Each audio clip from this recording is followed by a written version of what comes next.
we speculate, we are trying to identify what makes a securitized discourse indeed securitized.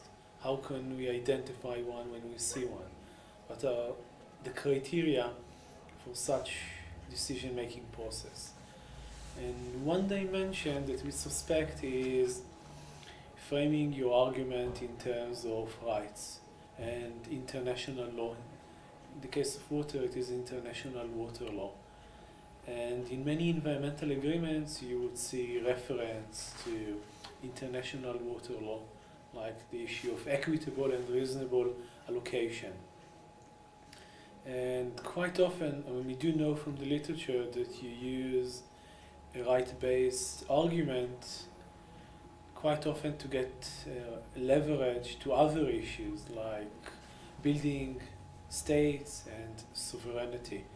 That's why we assume that, at least in a transboundary context, language that relates to human rights and water rights or land rights, it's an instrument for, or a mechanism for securitization.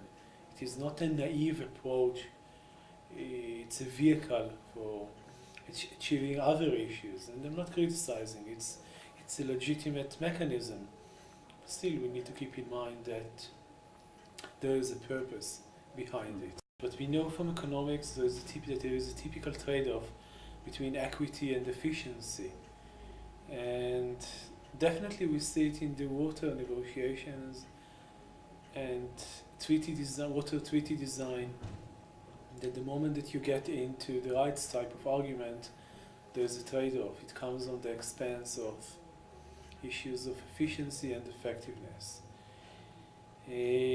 I'm not saying which one of them is more important, but it's a cost that has to be bear in mind when you shift or when you build your argument around issues of rights.